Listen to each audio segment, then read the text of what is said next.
मुझे अल्लामा Iqbal open university की तरफ से एक इंटरनल ग्रांट मिली थी, जिसमें जो मॉड्यूल्स मैं अपने पोस्ट डॉक में डेवलप करके लाई थी, उसकी फर्स्ट पायलटिंग के लिए मुझे सीड फंडिंग मिल गई। तो मेरा इस साल का जो पूरा का पूरा वक्त है वो फोकस्ड रहा है पीस एजुकेशन मॉड्यूल्स की implementation in federal schools of Islamabad. तो ये वो वर्ड है जिसको हम स्कूल्स के सिनेरियो में बहुत कम सुनते हैं, कम सुनने को मिलता है। इसको उस तरह इनकलकेट नहीं किया जाता या एड्रेस नहीं किया जाता। तो आपको जब आपने फर्स्ट टाइम इस पे काम किया या आपने इसके बारे में सुना, तो हाउ डू यू फील और आपको क्यों लगा कि we should need to proceed? Actually मैंने इसके बारे में पहले मेरी एक पीएचडी स्टूडेंट ने मेरे साथ इस पे काम किया, तो हमने पीस एजुकेशन का जब स्लोगन देखा और पढ़ा तो पता ये चला कि दुनिया में मुख्तलिफ पीस एजुकेशन के फ्रेमवर्क्स मौजूद हैं। हमने जो फ्रेमवर्क यूज़ किया वो यूनेस्को का था, और यूनेस्को ने ऑलरेडी 10 थीम्स दे रखे थे जिसको एलिमेंट्री एजुकेशन में कंटेंट डेवलपमेंट के वक्त, करिकुलम डेवलपमेंट के वक्त उन थीम्स को इन्फ्यूज़ किया जाता है। तो हमें ये पता चला कि पाकिस्तान में भी जब 2006 का करिकुलम बना है तो किताबों में और टेक्स्ट बुक्स डेवलपमेंट में वो पीस थीम्स इन्फ्यूज़ किए गए हैं। The more I studied about it, तो फिर इसके पर्त खुलने शुरू होते हैं। फिर पता चलता है कि अच्छा, सोशल इंक्लूजन भी इसका एक पार्ट है, फिर पता चलता है सोशल इमोशनल लर्निंग भी इसका एक पार्ट है, फिर बहुत सारी चीज़ें अनपैक होती जा रही थी। डिसाइड दैट मैं एक कोर्स डेवलप कर चुकी थी अपनी पीएचडी की आउटकम के तौर पे, critical thinking and reflective practices. तो उसमें जब मैं क्रिटिकल थिंकिंग और क्रिटिकल पेडागोजी पढ़ा रही थी तो मैंने एक क्रिटिकल पेडागोजी डिज़ाइन की for Pakistani schools. That was for secondary schools. अच्छा, जब मैं वो सेकेंडरी स्कूल पे करने की कोशिश करती थी तो मैं देखती थी कि बच्चों में भी और टीचर्स में भी बिल्कुल टॉलरेंस नहीं है ऑपोजिट ओपिनियन के लिए। और वो फ्लेयर अप होते हैं एकदम, या टीचर उस डिबेट डिस्कशन को बंद कर देता है, उससे आगे नहीं लेके जाता। मेरा काम सेकेंडरी पे था और वो जो मेरी स्टूडेंट थी उसका एलिमेंट्री पे था। ठीक है, तो इसलिए जब मैं ट्रबल देखती थी और यहाँ मुझे नजर आता था कि अच्छा, we can do something at elementary level जो कि डेवलप करेगा पीस बिहेवियर को, पीसफुल बिहेवियर्स को, टॉलरेंस को, कोएग्जिस्टेंस को। तो वो कहीं हमें एलिमेंट्री लेवल पे काम करना पड़ेगा। तो this was the background. And आपने किस तरह इस पूरे प्रोजेक्ट को थ्रू आउट द जर्नी देखा और आपकी क्या एक्टिविटीज थी इस प्रोजेक्ट में? क्या आपने इस प्रोजेक्ट में चीज़ें जो हैं टाइम टू टाइम की? और सबसे पहले तो ये कि क्योंकि मैंने अपने पोस्ट डॉक्टोरल रिसर्च के दौरान 3 मॉड्यूल्स डेवलप कर लिए थे, उनका फर्स्ट ड्राफ्ट हमने बना लिया था। तो उसके बाद जो पहली चीज़ मुझे करनी थी वो ये था कि मैं इन मॉड्यूल्स को टीचर्स और teacher educators and the third group is head teachers, इनके साथ मैं बाकायदा ना सिर्फ ये कि शेयर करूं, क्योंकि वो तो डेवलपमेंट के दौरान शेयर हुए, उसमें कमेंट्स आए और वो रिवाइज होते रहे। अब मैं चाहती थी कि मैं बाकायदा इनको इम्प्लीमेंट करूं और फिर मुझे पता चले कि एक तो ये कि लोग इसको रिसीव कैसे करते हैं, फिर लोग इसको इम्प्लीमेंट कर पाते हैं, नहीं कर पाते हैं, या किस शक्ल में इनैक्ट होता है जाके इंस्टीट्यूशंस के अंदर। तो what I started with is online modules. और पहले मैंने 2 कोहोर्ट ऑनलाइन किए, जिसमें अगेन टीचर्स, टीचर एजुकेटर्स और हेड टीचर्स, 3 का ग्रुप बनाती थी मैं। तो इसमें ये 20 to 30 का ग्रुप होता था। और फिर जो ये जो अल्लामा इकबाल ओपन यूनिवर्सिटी के साथ जब मैंने ये इंटरनल ग्रांट के साथ काम शुरू किया, इसमें सबसे पहले हमने स्कूल्स का फेडरल डायरेक्टरेट से परमिशन लेके उनके साथ एक बाकायदा डॉक्यूमेंट करके पहले मैंने इस्लामाबाद के स्कूल्स का एक सर्वे किया। यहाँ के टीचर्स से पूछा कि what's happening in the schools, और जब मैं जाती थी तो ऑब्वियसली मैं अपनी ऑब्जर्वेशंस भी करी। So the first quarter of the year was school survey. बड़ा मजा आता था, लोग उसके ऊपर बैठ के फौरन बातचीत करते थे और फिर हम एक क्रिटिकल लेंस से देखते थे कि व्हाट्स हैपनिंग इन स्कूल्स और उसमें हमें कहाँ इंटरवेंशन की ज़रूरत है, कहाँ चेंज करने की ज़रूरत है। तो पहला क्वार्टर तो इसमें गुजरा। फिर हमने अप्रैल में ट्रेनिंग का बाकायदा 4 स्कूल्स के साथ डिज़ाइन किया, उसको फिर हमने मई में इम्प्लीमेंट किया। मई में ही इंटरेस्टिंगली पाकिस्तान इंडिया का आपस में कॉन्फ्लिक्ट हुआ। फिर हमने एक वेबिनार किया।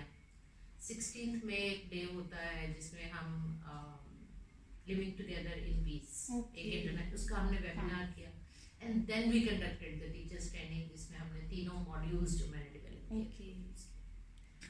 जैसे I was also the part of this project for 3 months, and I'm also very privileged and feel very lucky today, because I have learned a lot from you as well and from project also. So as I went through the observations, and I observed a lot of things, and also I also found that teachers' behavior are modified through peace trainings and peace pedagogy. तो somehow हमने ये भी देखा कि जैसे बहुत से teachers ने एक्सपीरियंसेस शेयर किया हमारे साथ अपने, कि उनके बिहेवियर, जैसे एग्रेसिव बिहेवियर स्कूल्स में ये होता है कि जो बच्चे होते हैं जब आपको डिस्टर्ब कर रहे होते हैं ड्यूरिंग द क्लास, और टीचर्स उनको अग्रेसिवली कैसे ट्रीट कर रहे होते हैं, या टीचर उनको just they do shut up call, physical punish नहीं भी करते तो एग्जैक्टली इमोशनली या वर्बली, तो वो बच्चे को जो हर्ट करती है। तो उस ट्रेनिंग्स के, पीस पेडागोजी की ट्रेनिंग्स के बाद देयर बिहेवियर्स आर मॉडिफाइड और देयर बिहेवियर्स आर चेंज्ड। तो हाउ यू लुक के दिस बिहेवियर? इसमें मुझे जो कॉन्फिडेंस था from the beginning, even before implementing the modules, वो ये था कि मैंने during my post doctoral research, और मेरे साथ एक वो स्टूडेंट जिसने वहाँ, मैंने बताया, PhD में काम किया था, एक स्टूडेंट जिसने सोशल इंक्लूजन पे काम कर रखा है, और फिर एक स्टूडेंट है जिन्होंने peace education in conflict zones मेरे साथ काम किया अपने एमफिल की स्टडी में। अब ये सब स्टडीज और मेरी अपनी रिसर्च जब मैं कैलिफोर्निया में थी, तो मुझे ये बता रही थी कि the very first thing we need to do is to work upon intrapersonal peace. इंसान की अपनी पर्सनैलिटी के अंदर पीस के एलिमेंट्स इंटरनलाइज कैसे हों। ठीक है। Living in a country like Pakistan, जिसमें जो मेरी पहला पब्लिश हुआ पेपर वो था कि पाकिस्तान में पीस बिल्डिंग के चैलेंजेस क्या हैं।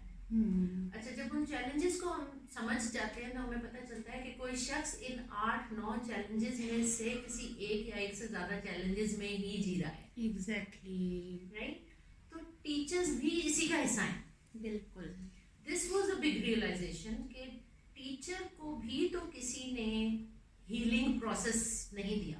टीचर को भी तो किसी ने वो स्पेस नहीं दी कि अच्छा you need to heal, you need to internalise peace first. और बच्चे जिन घरानों से आ रहे हैं, जिस बैकग्राउंड से आ रहे हैं, उस पर मल्टीपल ACEs हैं, यानी एडवर्स चाइल्डहुड एक्सपीरियंसेस। अब एक एडल्ट जो क्लासरूम में खड़ा है वो भी बड़े एग्रेसिव और कॉन्फ्लिक्ट बैकग्राउंड से आ रहा है, जो बच्चा आ रहा है वो भी कॉन्फ्लिक्ट बैकग्राउंड से आ रहा है। मुझे यकीन था कि इतनी इन डेप्थ रिसर्च के बाद जो हमने मॉड्यूल डेवलपमेंट की है, पहला है इनर पीस, इंट्रापर्सनल अपने अंदर, दूसरा है पीस बिल्डिंग अराउंड यू। अच्छा, अब वो जो इंट्रापर्सनल पीस है वो एक एडल्ट के लिए है, ठीक है, तो यानी वो टीचर्स के लिए है। फिर पीस बिल्डिंग अराउंड यू उस शख्स को एक मौका देता है, उसको अपॉर्चुनिटीज नजर आनी शुरू होती हैं कि अच्छा इस तरह मैं अपने आसपास के लोगों से कनेक्ट करूं, इस तरह मैं कम्युनिटी बिल्डिंग करूं, इस तरह मैं अपनी फैमिली में भी पीस बिल्डिंग करूं और अपने आसपास नेबरहुड में भी करूं और स्कूल में भी करूं। तो वो फर्स्ट मॉड्यूल उनके अपने पीस बिल्डिंग इनर पीस पे है, second peace building around you है, और फिर एक पीस कल्चर है पूरा, जिसको सेकेंड मॉड्यूल इंट्रोड्यूस करवाता है कि पीस वैल्यूज हैं क्या, और ये कोई एक मजहब से नहीं है, ये किसी एक इलाके की नहीं है, ये यूनिवर्सल पीस वैल्यूज हैं। तो knowing all that, when these teachers get into module 3, जहाँ जाके फिर हम पीस पेडागोजी इंट्रोड्यूस करते हैं अच्छा, अब वो सारी theories, classical theories, modern theories, contemporary theories, अब इनको इकट्ठा करके देखो कि इस लर्निंग प्रोसेस में पीस बिल्डिंग कैसे होती है और बच्चे की पर्सनालिटी में कैसे होती है। तो when you were going for observation और लोग बता रहे थे और आप उनसे शेयर भी कर रहे थे, आपका एनालिसिस भी मैंने पढ़ा है, आपने बड़ा मेहनत इस पे की है, तो मुझे नजर आ रहा था कि अच्छा, ये तीनों मॉड्यूल्स ने अपना अपना काम अपनी अपनी जगह किया है। एग्जैक्टली मेरा नेक्स्ट क्वेश्चन भी इसी से रेलिवेंट था कि आपने जैसे वो आर्टिकल्स के एनालिसिस और फीडबैक और वो सारी चीज़ें पढ़ी, और जब आप फर्स्ट टाइम स्कूल गई और आपकी टीचर से कम्युनिकेट आपने किया टीचर्स के साथ और आपकी उनसे बातचीत हुई, तो इन दोनों चीज़ों में आपको क्या डिफरेंस फील हुआ? क्या वो चीज़ थी जो आपको लगा कि yes I have achieved this goal, कि मैंने पीस पेडागोजी या ट्रेनिंग्स इम्प्लीमेंट करने से पहले ये मुझे लगता था कि ये होना चाहिए, and now I am looking forward in this article. अच्छा, मैं एज अ साइकोलॉजिस्ट भी अगर बात करूं तो जब मैं जाती हूँ, और क्योंकि मैंने एथनोग्राफी सीखी है, समझी है, फिनोमेनोलॉजी सीखी है, समझी है, तो जब मैं फील्ड में जाती हूँ तो I observe so many details. लोग जो हमसे बातचीत कर रहे होते हैं, we are not only capturing the words they are uttering, but we are also looking at what's happening around. Even हम ये भी देखते हैं कि उनके आसपास चीजें क्या पड़ी हैं, राइट? अगर एक हेड टीचर का ऑफिस है तो उसके ऑफिस में जो वॉल हैंगिंग्स हैं, उसके आसपास जो चीजें हैं, वो क्या कहती हैं, क्या बोलती हैं, माइंडसेट क्या है। हाँ, फिर उनके दफ्तर में मुख्तलिफ लोग आते हैं, कोई पेरेंट आ जाता है, और ये हुआ हर सर्वे में, तकरीबन हर विजिट में हुआ कि मैं हेड टीचर के रूम में हूँ, अभी तो कोई पेरेंट्स आ गए, या उनका कोई एडमिनिस्ट्रेटिव स्टाफ आ गया, या कोई नायब कासिद आ गया, या कोई मुझे चाय देने के लिए आ गया, राइट? तो इस तरह की चीज़ों में we observe the general interaction of people. Exactly लोग एक दूसरे से कैसे मिल रहे हैं, इस शख्स के अराउंड, इन टीचर्स के अराउंड पीस कैसा है। क्या इनको भागता हुआ बच्चा इनसे डर जाता है? जब हम कॉरिडोर में चल रहे थे तो एक बच्चा भागता हुआ आता है, और क्या वो हेड टीचर को या टीचर को देख के डर जाता है, या वो स्माइल पास करता है, या वो हैंडशेक करता है? What was the environment basically there? तो हम ये सब चीजें देख रहे थे, और मुझे जो मैंने स्कूल्स विजिट किए, उसके बाद मुझे उसमें से 4 स्कूल्स पिक करने थे। Okay. तो मुझे 4 स्कूल्स पिक करने के लिए अपना जो प्रिलिमिनरी डाटा था उसको भी बड़ा सोच समझ के then I had to take a decision कि अच्छा विच 4 स्कूल्स। तो एक तो उनका लोकेल ऐसा था कि डाइवर्स पॉपुलेशन आ रही है, दूसरा ये था कि जो टीचर इंटरेक्शन था, जो टीचर पेरेंट इंटरेक्शन था, और जो टीचर स्टूडेंट इंटरेक्शन था, उसमें I wanted to identify the cases, the 4 cases और द 4 स्कूल्स जहां मुझे लगे कि हाँ कोई गुंजाइश मिल रही है। Exactly. सिर्फ ये नहीं होता कि अच्छा यहाँ मुझे लग रहा है कि पीस की कमी है, नहीं, ये भी देखना होता है कि they are willing to be a part of it. Exactly. तो ये It is more important. ये They चारों should be स्कूल willing. मुझे ऐसे लगे कि इनकी चैलेंजिंग सिचुएशन है, लेकिन they are willing to become a part of this process. और वहाँ कोई ना कोई ऐसी बातचीत हुई, कोई ना कोई somebody must have said, ओ हमें इसकी बड़ी जरूरत है। Exactly. So, I was quoting those words कि अच्छा ये क्यों सोच रहा है कि हमें इसकी बहुत जरूरत है। I also observed this thing when I do observations, and मुझे खुद ये चीज़ पर्सनली फील हुई। उन्होंने बड़े वार्म वेलकम के साथ उस चीज़ को किया, और इवन दो के they are also want to learn, तो उन्होंने हर क्लासरूम में, और इवन के टीचर्स बड़ी एक्साइटेड थी, उन्होंने अपने बच्चों को प्रॉपर उस चीज़ पे गाइडेंस दी और उनको बताया। और I observe this type of environment in the whole school, not in the 1, 2, 3 classes, और not in the teachers who attended the training. तो मुझे लगा कि ये चीज़ उनकी थ्रू आउट स्कूल में वो ये चीज़ें एक दूसरे को देख के टीचर्स ऑब्जर्व करती हैं, and then they try to implement in the school. अच्छा, इस सारे प्रोसेस में ना एक बड़ी इंटरेस्टिंग बात है जो मुझे अगेन इसका हिस्सा लगता है। एज अ रिसर्चर, अगर मैं और आप सिर्फ ऑब्जर्वर बन जाएंगे एग्जैक्टली। तो भी मुझे लगता है कि ये एक रियल फिनोमिनोलॉजी नहीं रहेगी। तो फिर हम क्या करते हैं, आप जिस फेज में आप मेरे साथ रही हैं, we plan international peace day. उसमें हमने बकायदा पूरे दिन की activities exactly. So what I am doing at that point is कि मैं खुद हिस्सा रहूं।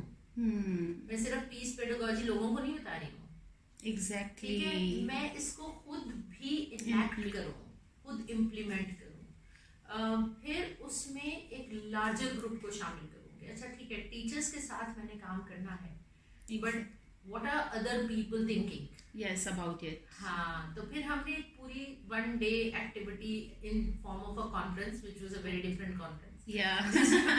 सुबह वॉक भी की, हाइक भी की, और फिर हमने मेडिटेशन सेशन भी किया, and then we had a panel discussion.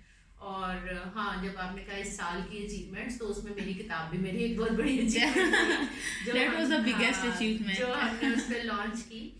तो ये भी बहुत इम्पोर्टेंट लगता है मुझे कि आप सिर्फ एक रिसर्चर ना बने। I am interrupting you, will you please mention the name of your book? हाँ, किताब का नाम वैसे ये बैकग्राउंड में शायद नजर आ जाए लोगों को, लेकिन किताब का नाम है तालीम अम्न बतरीके अम्न। एक्चुअली ये जो पूरी रिसर्च है, इसका जो टाइटल है वो है peace education through peace pedagogy. Content में पीस है, ठीक है, किताबों में कहीं ना कहीं पीस का मैसेज इन्फ्यूज्ड है। हमारे 3-4 आर्टिकल आ चुके हैं जिसमें हमने कंटेंट एनालिसिस करके बताया है कि कहाँ कहाँ हमें पीस मैसेज मिलता है। जो आइडेंटिफाई हुई थी हमारी रिसर्च में, जो गैप आइडेंटिफाई हुआ था, वो ये था कि teachers don't know how to unpack this message, ठीक है, and what pedagogy to use, what methodology to use, what strategy to use. तो ये जो पूरा का पूरा काम है, इसने 2-3 चीजों के ऊपर फोकस किया कि एक तो टीचर अनपैक कर नहीं सकता जब तक उसको खुद इंटरनलाइज नहीं किया उसने पीस। एग्जैक्टली। वो एम्पैथी का वर्ड कहीं पढ़ेगा, तो जब तक एम्पैथी उसने खुद परसीव नहीं की हुई, जब तक उसने इंटरनलाइज नहीं की, एग्जैक्टली, वो इनैक्ट नहीं कर पाएगा। तो ये इस किताब में अगर आप देखें तो पूरा फोकस ये रहता है कि थ्योरी से आगे चल के आपने प्रैक्टिकली इसको करना कैसे है। Even the book is interactive. हर थोड़ी देर के बाद आपको एक एक्टिविटी मिलती है कि अच्छा अब ये करके देखें, अब ये करके देखें, रिफ्लेक्शन पॉइंट्स मिलते हैं।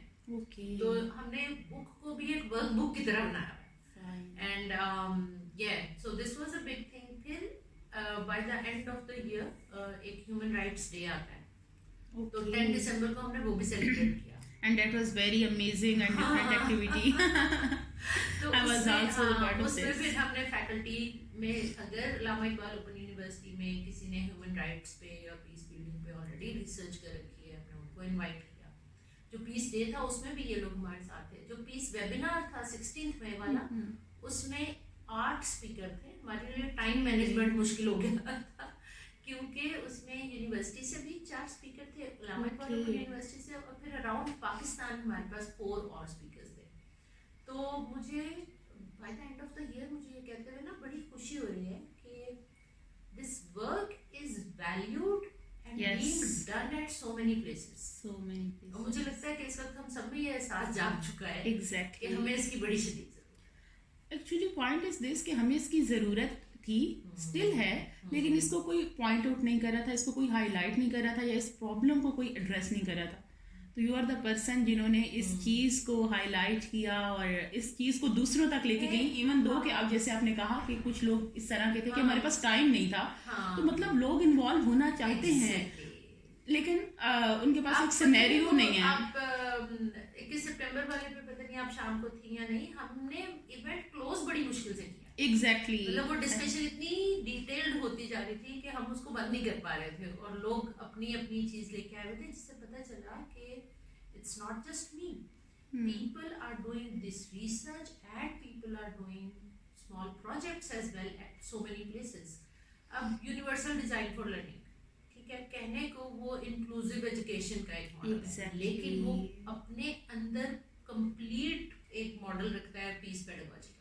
इसी तरह ये जो कॉन्फ्लिक्ट जोन्स में मुख्तलिफ इलाकों में हमारे एजुकेटर्स हैं, उन्होंने इतना प्यारा काम कर रखा है। कुरतुल मुख्तियारी हैं, उनके साथ हमारा ऑनलाइन वेबिनार में उनका मैसेज था, and she was telling us कि उन्होंने बलूचिस्तान में गर्ल्स एजुकेशन के लिए जिस तरह का काम किया है, वो किसी पीस बिल्डिंग के काम से कम नहीं है। एग्जैक्टली ठीक है, उन कम्युनिटीज़ में जाके एजुकेशन के लिए एडवोकेसी करना, बच्चियों के राइट्स के लिए काम करना, फिर उन्हीं बच्चियों को मोटिवेट करना कि आप अपने आसपास और बच्चों को लेके चलें।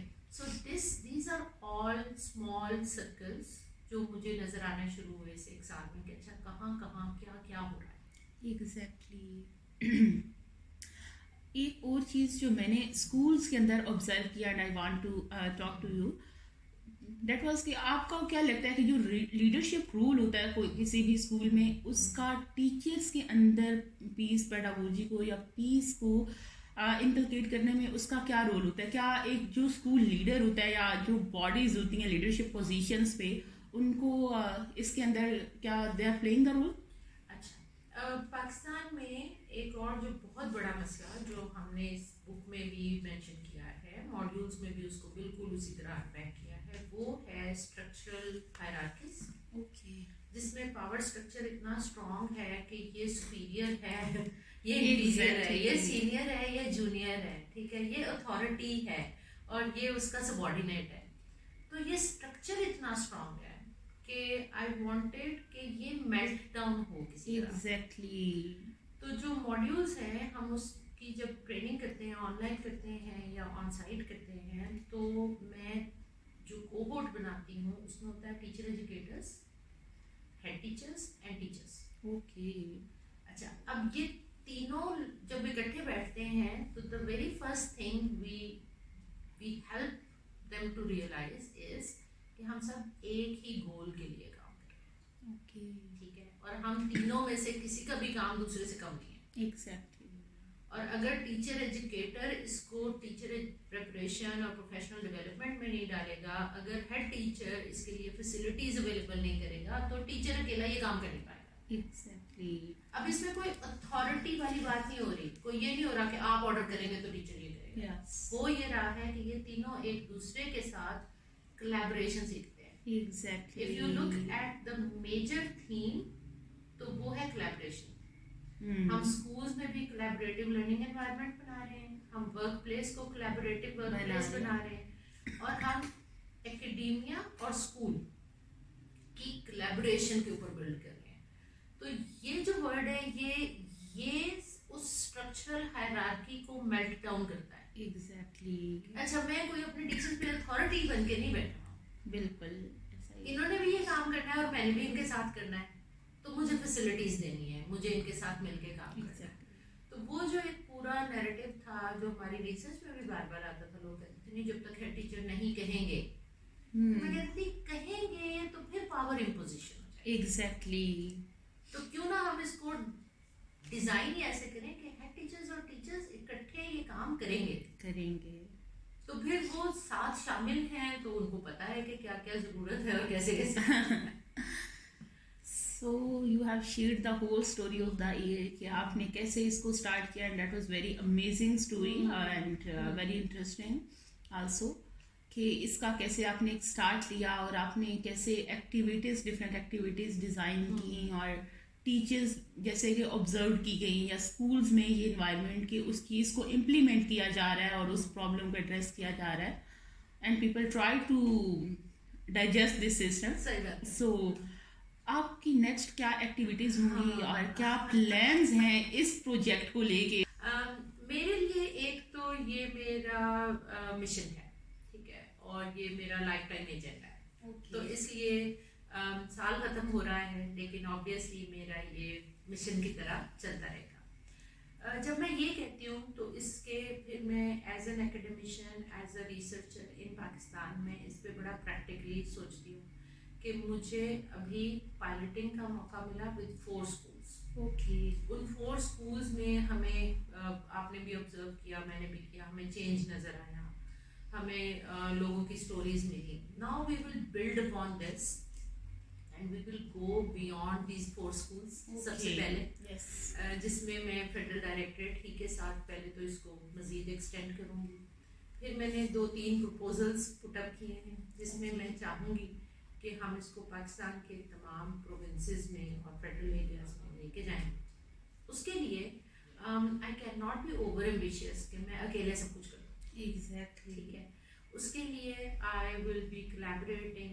जो इस सारे जर्नी के दौरान मुझे तकरीबन हर प्रोविंस में 2-2, 3-3 लोग आइडेंटिफाई हुए उन वेबिनार्स में, उन सेमिनार्स में, जो नाउ आई नो कि वो इस पे काम कर रहे हैं। तो we will be developing those collaborative hubs कि हम उनके साथ मिल के उन प्रोविंसेस में और स्पेसिफिकली उन डिस्ट्रिक्ट्स में जहाँ बहुत डाइवर्सिटी है लेकिन वो इंक्लूडेड नहीं है, ठीक है, जहाँ डाइवर्सिटी है किसी भी तरह की लेकिन वो मार्जिनलाइज्ड है, या कोई ऐसा खुदा ना खासा कोई ऐसा एक्सट्रीमिस्ट कोई ऐसा वायलेंस हो चुका है, कोई ऐसा इवेंट हो चुका है कि लोग डर चुके हैं। उसको अंडू करना है, इन चीज़ों को मेल्ट डाउन करना है, आहिस्ता आहिस्ता लोगों को आमादा करना है इस बात के ऊपर कि नहीं हम पीस बिल्डिंग कर सकते हैं। द मोस्ट इम्पॉर्टेंट थिंग जो मुझे लगता है आने वाले सालों में मैं कर रही होंगी वो है बच्चों के ACEs पे काम करना। कॉन्फ्लिक्ट होता है और हम सबकी ज़िंदगी में होता है, लेकिन 12-13 साल से कम उम्र के बच्चे पे अगर हम इस वक्त ये पीस पेडागोजी यूज़ करते हुए उसको हीलिंग प्रोसेस दें, उसको हेल्प करें टू ओवरकम द ट्रॉमा, ठीक है, तो बिफोर द हार्मोनल रश यानी 13 साल के बाद जो उसने टीनेज में जाना है उससे पहले हम उसके अंदर कुछ ना कुछ ऐसी पीस बिल्डिंग के एलिमेंट्स डेवलप करें कि वो जब हार्मोनल रश आए तो वो क्रिएटिविटी की तरफ जाए, वो कॉन्फ्लिक्ट की तरफ ना जाए, उसका वो जो एनर्जी है, वो जो एग्रेशन है, वो किसी बड़े क्रिएटिव काम की तरफ चला जाए। अगर आपने ये मॉड्यूल देखा होगा तो उसमें तमाम एक्टिविटीज ऐसी हैं, प्लेस बेस्ड लर्निंग है। तो जब प्लेस बेस्ड लर्निंग है तो इसका मतलब है कि हर प्रोविंस, हर डिस्ट्रिक्ट अपने इलाके से जोड़ के इसको करे। तो दैट्स माय मिशन। उसमें कितने साल और लगते हैं और कैसे कैसे ये आगे चलता है, I wish and I hope कि जितनी तेजी से हो, जितनी जल्दी हो और जितना अच्छा हो। Okay, thank you so much and wish you very good luck to you for this project, and I would love to become part of this again and again.